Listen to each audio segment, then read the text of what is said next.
Well, howdy, nearly senior citizen here. Greetings, boys, girls, and to all of our non-binary friends, and welcome to this, a brand new day. Yay! I got to bed very, very late. Hokey smokes. But once in bed, I slept, and for a while, insomnia rules.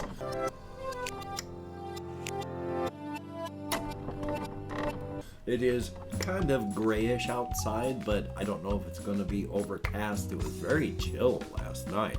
And then, this morning as well. So, thumbs up on that. Hopefully it's nice where you are. Hopefully you're having a good day as well. And of course, front-loading of videos. If you could toss me a like, it would be awesome. If you could subscribe to the channel, that would be very cool. If you could leave me a comment, that would be double plus good. And I would like to thank each and every one of my Patreon patrons. These are literally beautiful and literally awesome people who help to keep me alive, and my aging pet as well. If she could thank you, she would, but she can't, so I'm thanking you for her. Thank you, each and every one of you, for helping to keep us alive. If you'd like to help to keep us alive, there are links to my Patreon in the video description, along with a PayPal for possible donations. And yesterday, someone did send me $25, which, hokey smokes, thank you so much. I was down to zero again after purchasing pet food, which meant I was going to get very, very hungry by the 3rd of next month. So thank you so very, very much. There's also links to an Amazon wishlist link with things like pet food on it, and a post office box where if you send me anything at all, and I only ask for postcards and keychains, I will show it off on camera. And thank you very, very much. Hey, front loading of videos over. That took a long time. Yay. I do realize I am having issues, and I am going to talk about that for a little while. My ADHD and my depression have been off the rails this past month. I still think I was sent the wrong meds, but I talked with my med manager last time, and I described what the pill looked like. She looked it up, and it says bupropion, Wellbutrin. But my depression and ADHD have been off the rails this entire month. Oh, holy smokes.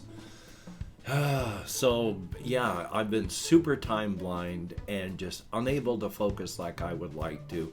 And I have been just not fully depressed yet, but I have been more and more melancholy. More often, deeper melancholy, longer periods. I don't like that. Melancholia is not depression, but it is it's a type of sadness that's not all-encompassing and going to destroy you, but it's just a pall of sadness all over everything. So, yay, and I've been feeling melancholic, and that's joyous. But let me double check on my list here to see what else I have to go on. So yeah, that's been fun. I did go on walkies last night, and for the past couple nights I have been walking an extra mile. Now I have tried this periodically through the years that I've gone walking, as I've pushed it to 6 miles, doing a round trip. That's turned out good. I'm not having issues with my nerves and my back with 6 miles. I've been pushing it for 7. Been doing okay. So I am going to be incorporating that fully into the routine of just a full 7-mile round walk every night instead of 6. The good thing about that is that usually it takes about 2 hours to walk to Walmart and back, even if I don't go inside. I can cut that down to about an hour and a half. Last night, when I incorporated that 7 miles, I left at about 7:15 to go on walkies, and I got back, itchy upper lip and nose, and I got back around 9 o'clock, so it was under 2 hours to go 7 miles. I race walk, apparently. I try to walk quickly, but I've been walking faster and more, so yeah, thumbs up for that. And of course, I wouldn't be able to do this without cannabis for pain control. Before I started using cannabis for pain control, I had to use a walker. If I don't have cannabis for pain control, I would be in a wheelchair at the very best, and most likely bedbound. I hurt so much all the time. It is insane. So thumbs up for that. Still though, life is life, and let me keep checking out on my list here. This is just a minor thing. It's really stupid, but I'm going to talk about it because it annoys me. And it ties in with something else. Because there is a science fiction writer, Larry Niven, used to be big back in the 70s and such. Was very famous.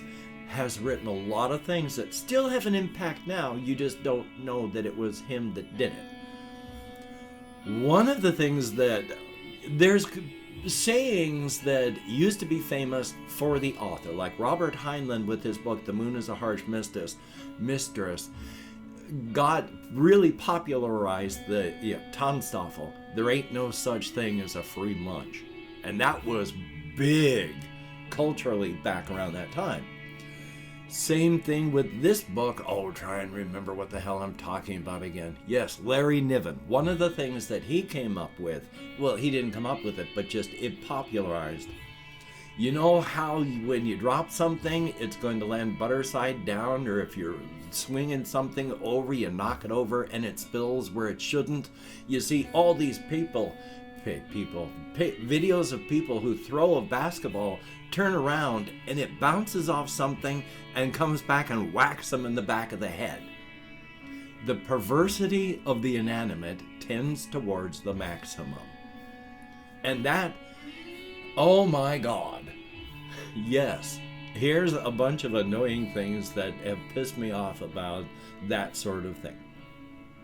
I have a new carpet that I've got down here, a throw rug that I'm trying to use to keep from continually damaging the carpet of the floor. I mean, I've been in this room here ever since we moved in. And so it has been slowly damaging the carpet just through sheer use. And so I've got a carpet down here. When I try to move the carpet on purpose using my shoes, no matter which part of my shoes that I use or where on the carpet that I'm trying to move it, it's hard. I have to use a lot of effort to make it move even a little bit. But if I'm just walking and just the tiniest fraction of my shoe wedges up against the carpet, oh, it'll just catch and roll up immediately underneath my shoe and then get folded so that it's always going to have that extra roll poking upward. Yeah, my shoes will just catch on everything like that. I can struggle and fight to make it move. It won't. If I accidentally brush up against it, horrifying maximum impact. Like back in my room, I have an extension cord that runs out of my room and into a socket in the hallway. If I try to move that cord with my shoes, it's a struggle. It's hard to make it move with my shoes. But one time I was walking through there and I brushed up against the cord with a section of my shoe about the size of the end of a pencil eraser. And it got pulled out of the socket so hard and so fast, it slingshotted into the bedroom, slamming off walls and other portions of things in the room.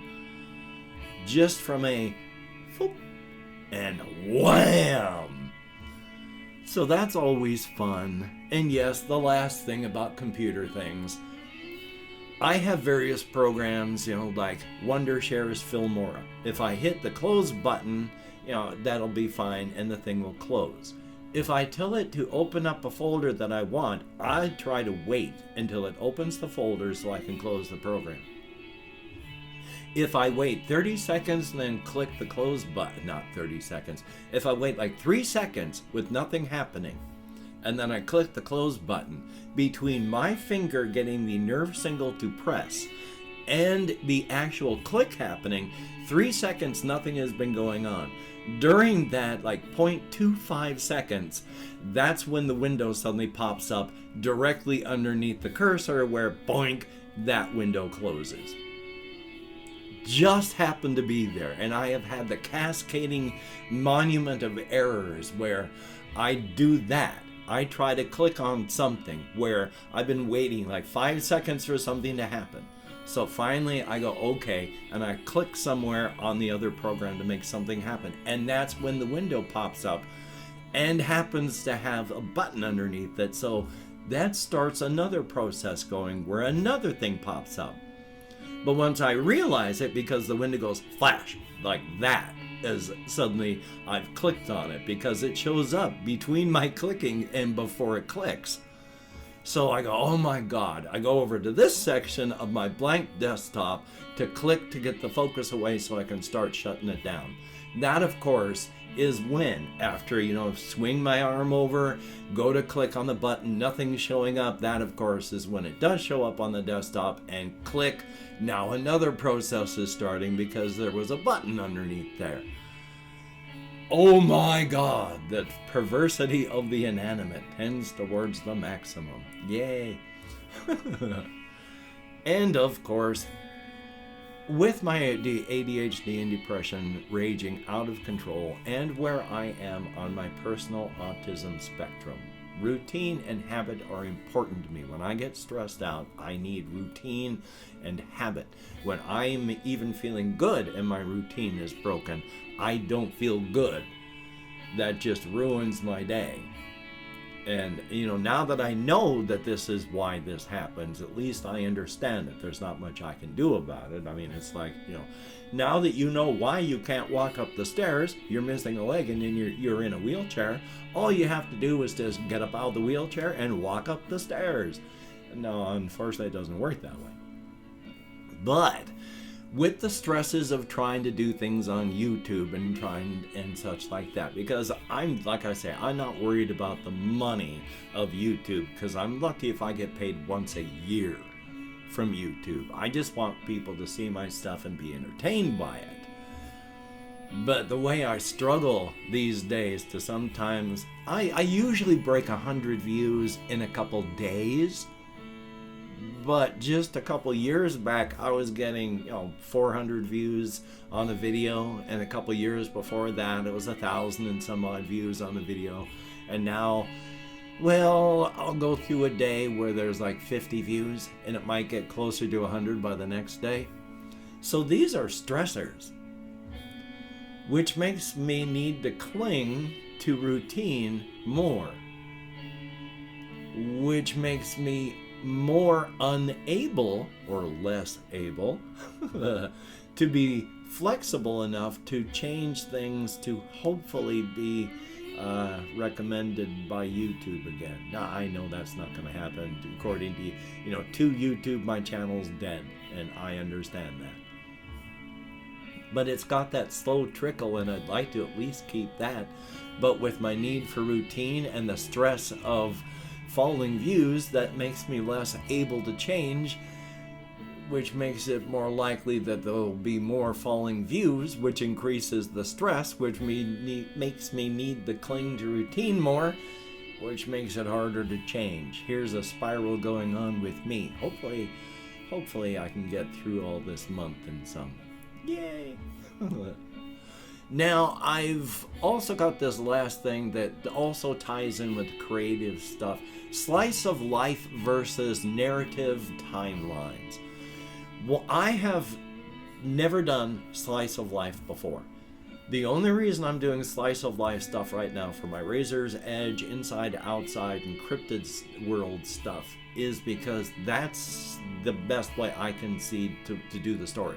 A solid narrative starting with one character and following a character arc, that's too restrictive. It's not going to show what the world is. And having it be slice of life where there's a myriad of different characters, where you may have a character introduced at the beginning who you see periodically through, or may just suddenly vanish and isn't talked about anymore. There are going to be problems that are off camera from before the narrative starts, narrative of the slice of life, that happen and then get resolved, and you don't know what the original problem was.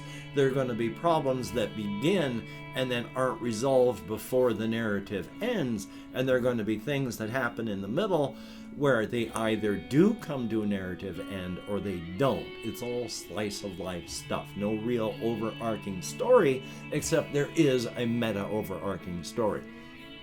For the Razor's Edge, it's all slice of life, but it follows from when the kaiju rampages and kills 15,000 people in a town of 25,000 to the end of that year when the city is almost rebuilt and people's lives are almost back to normal. because the kaiju is still on its landing, waiting. It's going to come down again. It always does. And they know it. But that's the stories of hope, and that is the overarching meta-narrative of the Razor's Edge stuff. What happens in the town and everyone around it, and how it's affecting everybody, and the resilience and people getting back up and doing things. In the cryptid world thing, it fits more as a slice of life narrative, because again, the idea behind this one is just my dealing with issues that can't be overcome, because that's overcoming challenges for the Razor's Edge type stories. You do overcome challenges. It's showing people doing that to continue their lives. For the cryptid world, it's not. It's accepting inevitabilities. It's my accepting things like the inevitabilities of old age, and you can't fight death. All you can do is just change how you deal with it. I couldn't think of any good narrative timeline for that, either one of these. It just works for slice of life, so that as I think, oh, that the implications of this and how it changes things over here, and then people's reactions to it as it happens, and how that changes the world and the outcome over here because of people's reactions to these changes. That wouldn't work so much with the solid narrative timeline. So that's the only reason I've been doing the slice of life. It is a new adventure for me in writing, and I sincerely hope that I can get through this bad patch of depression and ADHD, time blindness, and more. The executive dysfunction has been horrific. I don't think I played a single video game yesterday. I couldn't do anything. It sucked. You may have noticed I didn't have a second video yesterday. Yeah, executive dysfunction blows. I do have some creative stuff, and I wanted to talk about things like Lou. Lou is the enforcer cryptid for an up-and-coming rising crime baron, Anthony Sclera. Only he's not so much a crime baron. He's this one guy, but he's getting a burgeoning empire growing. He ended up developing, his third eye opened when he was young, and he grew up with Lou, and Lou is a cryptid, and they are best of friends. When I say that they would die for each other, I'm actually serious about that one. As friends, it's not rocky or shaky. There's no any issues or distrust. They trust each other implicitly. They would die for each other, and both of them nearly have. So they are strongly tied together. Lou helps with suggestions and ideas and is the enforcer, and Anthony Sclera is the head of his growing empire. Started back, of course, when he was a kid and was getting bullied, and finally, when he was a teenager, made that step to ask Lou, hey, you're a dark cryptid, aren't you? Have you ever eaten anyone before? And if you haven't, you want to start? And the teenage bully vanishes, and no one ever knows what happened to him. Well, Tony does. And of course, Lou, he took care of the problem. So it went from there. And now, nobody finds bodies when Anthony's not happy with somebody, because it's hard to find a body when it's been digested. And I've opened up 24 hours worth of comments in my community tab, and I'm going to thank the 3 people who have left me comments in the past 24 hours. I'm not going to mispronounce anyone's name, and thank you, each of you, for having left me a comment. Anything more than 0 is good. I do appreciate that. But let me come here to my Chrome. We have Jesse Koskinen. Yeah, WotC messed up bad. I mean, even though what they have done is good, really, really good, the fact is now we know that's still what they want.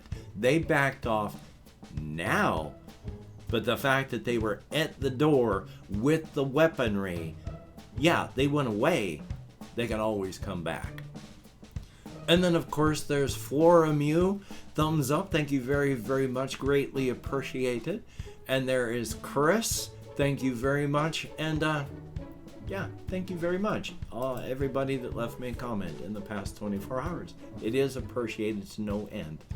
Thumbs up. Thank you all.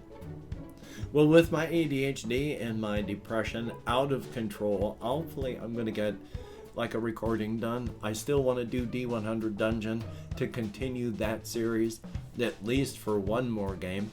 I want to introduce things like Treasure Awaits or the Rusty Dagger series. I still have all of the Scarlet Hero and White Box stuff.